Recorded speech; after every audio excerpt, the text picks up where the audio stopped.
नमस्कार, स्वागत है आपका न्यूज 24 में। मैं हूं आपके साथ दिव्या अग्रवाल। राजस्थान में कफ सिरप से बच्चों की मौत का मामला सामने आया। राजस्थान सरकार ने ड्रग कंट्रोलर को निलंबित किया।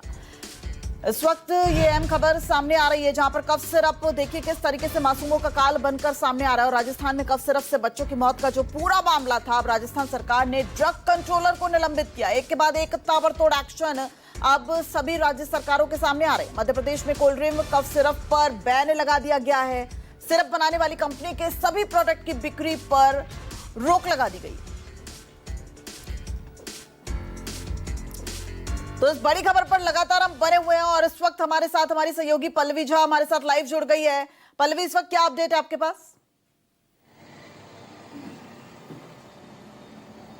देखिए दिव्या, जाहिर तौर पर जिस तरीके से कफ सिरप के पीने से बच्चों की मौत हुई, उसके बाद से सघन जांच चल रही है और खास करके मल्टी डिसिप्लिनरी टीम काम कर रही है, जिसमें एनआईवी पुणे है, आईसीएमआर है, एम्स नागपुर के साथ साथ आपको हम ये बताएं कि सीडीएसओ के अलावा जो है एनसीडीसी भी काम कर रही है और साथ ही स्टेट एजेंसियां भी काम कर रही है। जो एक बड़ी जानकारी सामने आई है कि बहुत सारे सैंपल टेस्ट हुए थे, तो जो कुछ सैंपल छिंदवाड़ा में टेस्ट किए गए थे उसमें डीई और जो है इथिलीन ग्लाइकॉल वो नहीं पाए गए थे, लेकिन कुछ जो सैंपल्स हैं वो तमिलनाडु भेजे गए थे और वहां पर उसमें एडमिसिबल जो मतलब कि कहा जाए परमिसिबल जो परमिट होती है वो बहुत ज्यादा उसमें पाया गया है। और ऐसे में फिलहाल अगर हम मध्य प्रदेश की बात करें, तमिलनाडु की बात करें, राजस्थान की बात करें, यहाँ ये कफ सिरप इस वक्त बैन कर दिया गया है और साथ ही साथ निर्देश भी दिया गया है कि जो सैंपल्स अभी एकत्रित हुए हैं और साथ ही साथ और भी जो सैंपल्स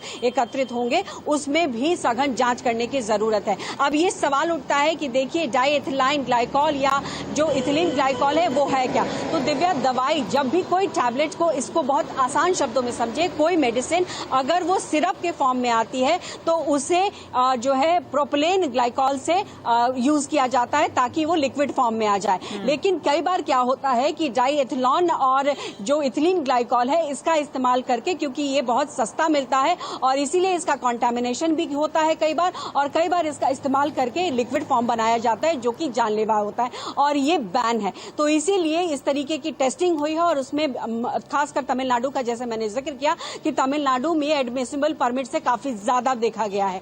इसके अलावा ये भी पाया गया है कि जो सप्रेसेंट इस्तेमाल किए जाते हैं जो बच्चों को नहीं दिया जाता है वो भी उसमें पाया गया है। तो जाहिर तौर पर बहुत सारी जांचों में खुलासे हो रहे हैं और इसी को देखते हुए जो सरकारें, चाहे राज्य हो चाहे अभी केंद्र जो अभी भी जांच कर रही है, वो एक्शंस में दिखाई पड़ रही हैं। कल डीजीएचएस की तरफ से भी बहुत सारी एडवाइजरी दी गई, उसमें साफ तौर पे कहा गया कि 2 साल से कम उम्र के बच्चों को कफ सिरप देना ही नहीं है। अगर आप 5 साल से कम उम्र के बच्चे को दे भी रहे हैं तो आपको डॉक्टर से सलाह लेकर देना होगा। इसी तरीके से देखिए, अभी मौसम बदल रहा है, सबको सर्दी खांसी जुकाम है, हम सभी कोल्ड जो है कोल्ड में कफ सिरप का इस्तेमाल करते हैं। तो जब भी हम कफ सिरप का इस्तेमाल करते हैं हमें बहुत सोच समझ के इस्तेमाल करना होगा। कितना इस्तेमाल कर रहे हैं, डॉक्टर ने कितना प्रेस्क्राइब किया है, कौन सी कंपनी का इस्तेमाल कर रहे हैं। देखिए ये बहुत ज्यादा इसलिए इस वक्त चेतावनी भरा इसलिए है क्योंकि बहुत सारे कोल्ड कफ के लिए इस्तेमाल किए जाने वाले सिरप जो है वो आमतौर पर इस्तेमाल होते हैं, लेकिन उसकी टेस्टिंग हमें नहीं पता होती है। इसीलिए कहीं ना कहीं सरकारी तंत्र में भी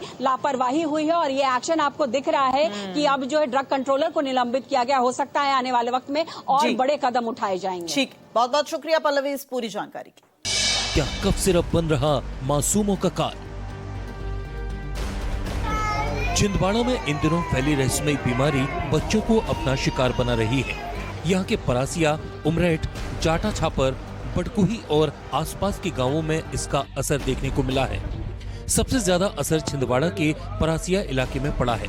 इलाके में बीते 1 महीने में 9 से ज्यादा बच्चों की मौत हो चुकी है।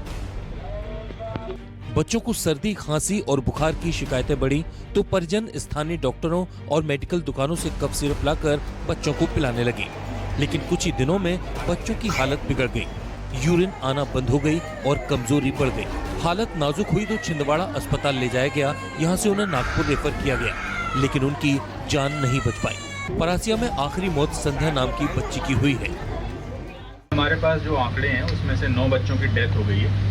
13 बच्चे हमारे पास एडमिट थे, जिनमें से 1 आज रिकवर हो गया है। 4 बच्चे हमारे जिला अस्पताल में भर्ती हैं, जिनमें से 2 की कंडीशन ठीक होनी बताई जा रही है और 2 अभी ट्रीटमेंट में है। इसके अलावा 8 जो है वो हमारे नागपुर में एडमिट हैं, जिनमें से 5 बच्चे थोड़ी बेहतर हालत में और 3 बच्चों का भी इलाज जारी है। अब सवाल ये है कि आखिर इन मौतों की वजह क्या है। दरअसल छिंदवाड़ा में मासूमों की मौत के बाद भोपाल से लेकर दिल्ली तक तमाम विभाग एक्टिव हो गए हैं। दिल्ली और भोपाल की बायोप्सी रिपोर्ट से पता चला है कि बच्चों को किडनी से संबंधित समस्या हो रही है। बायोप्सी रिपोर्ट से बस इस बात की पुष्टि हुई है, जो भोपाल की और दिल्ली की टीम आई थी उनकी जो हुई थी, कि जो पहले कंफ्यूजन चल रहा था कि एक एक्यूट एन्सेफेलाइटिस सिंड्रोम AES और kidney infection AKI acute kidney injury, इन दोनों में कंफ्यूजन चल रहा था कि एग्जैक्टली क्या है। तो बायोप्सी रिपोर्ट से पुष्टि हुई कि किडनी से संबंधित बीमारी ही है।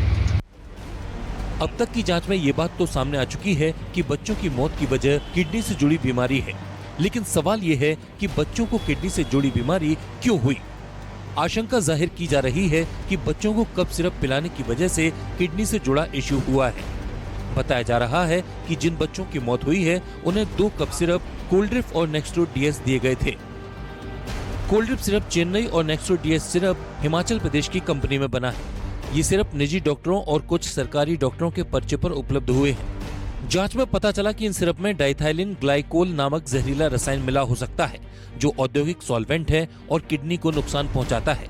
ये केमिकल खाने लायक नहीं होता और इससे किडनी की इंजरी होती है। सारे रीज़न हमने एक्सक्लूड करे और जिला लेवल पर जब मीटिंग हुई तो उसमें ये निकल के आया कि क्योंकि और कोई कारण नहीं निकल रहा था, हो सकता है, ऐसा नहीं कि सिद्ध हो गया है, हो सकता है कि ऐसा कुछ इशू हो कि दवाई में कोई कंटेमिनेशन हो। तो इस आधार पर कुछ दिनों के लिए उस दवाई को हमने उसकी सेल को रोक दिया। इसमें एक कारण ये निकल के आया था कि जो मीटिंग हुई थी जिला स्तर पर, उसमें ये बताया जा रहा था कि हो सकता है कि कुछ साल पहले भी ऐसा डाइथीलिन ग्लाइकोल कंटेमिनेशन का मामला निकला था, जिसमें सेम हिस्ट्री थी कि 5 साल के बच्चे हैं, उल्टी, दस्त, खांसी वगैरह हो रही है।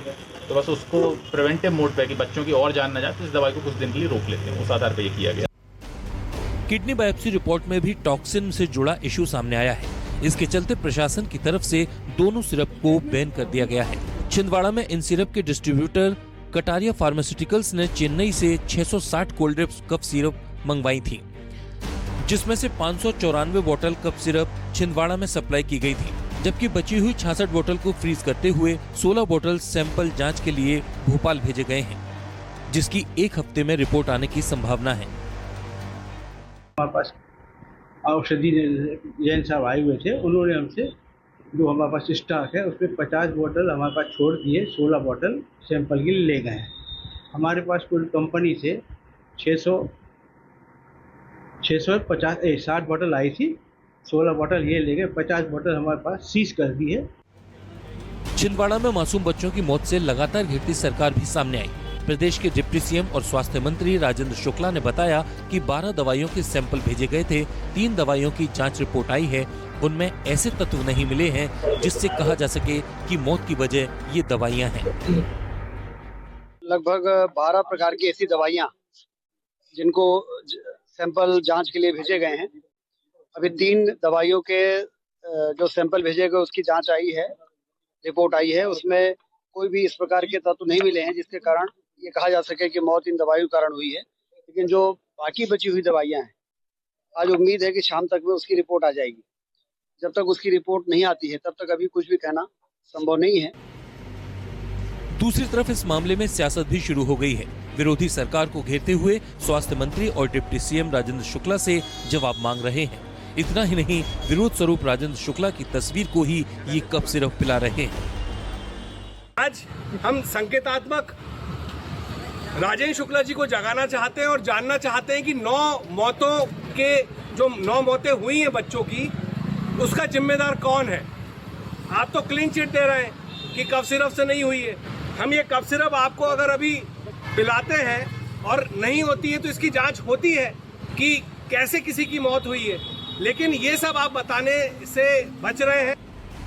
दूसरी तरफ दिल्ली के CDSCO, पुणे के वायरोलॉजी इंस्टीट्यूट और मध्य प्रदेश सरकार ने सैंपल जांच शुरू कर दी है। राष्ट्रीय रोग नियंत्रण केंद्र यानी NCDC भी पानी, दवा और अन्य सैंपल इकट्ठा कर जांच कर रहा है। अभी 3 सैंपल की रिपोर्ट आई है जिसमें टॉक्सिसिटी दिखी, लेकिन बाकी 9 सैंपल की जांच जारी है। वहीं छिंदवाड़ा के सबसे ज्यादा प्रभावित इलाके परासिया में प्रशासन का सर्चिंग अभियान शुरू हो गया है। अब तक 5 साल की उम्र के 4000 बच्चों को चिन्हित कर उनका सैंपल लिया जा चुका है। इधर बढ़ते मामले को देखते हुए छिंदवाड़ा के कलेक्टर ने भी परिजनों से अपील करते हुए कुछ गाइडलाइंस जारी की हैं, जिसके मुताबिक बिना प्रिस्क्रिप्शन के बच्चों को दवा न दें। सर्दी खांसी होने पर बच्चों को तुरंत नजदीकी सरकारी अस्पताल ले जाएं। झोला छाप डॉक्टरों से इलाज बिल्कुल न कराएं। हर 6 घंटे में ध्यान रखें कि बच्चा यूरिन कर रहा है या नहीं। यदि नहीं तो तुरंत डॉक्टर को दिखाएं। बच्चों को उल्टी या सुस्ती की स्थिति में देर न करें और तत्काल डॉक्टर के पास जाएं। बच्चों को अधिक से अधिक पानी पिलाएं। यदि बुखार 2 दिन से अधिक बना रहता है तो तुरंत इलाज कराएं। तरफ से ये रिपोर्ट आई है कि वो कफ सिरप अभी कहीं नहीं बिक रहे हैं, लेकिन जो बच्चे जिन्होंने ऑलरेडी कफ सिरप पहले से पिया था और जिनको समस्या आई थी, ऐसे 9 बच्चों की मतलब ये दुख की बात है कि डेथ हुई और 5 बच्चे अभी मुझे बताया गया कि सीरियस हैं। तो अभी हम तो यही दुआ कर रहे हैं कि वो बच्चे जल्दी ठीक हो जाएं और अब क्योंकि अभी उन सिरप पे रोक लग गई है तो होपफुली आगे ऐसे केस नहीं आएंगे। छिंदवाड़ा में मासूमों की लगातार हो रही मौतों ने प्रशासन और स्वास्थ्य विभाग को हिला दिया है।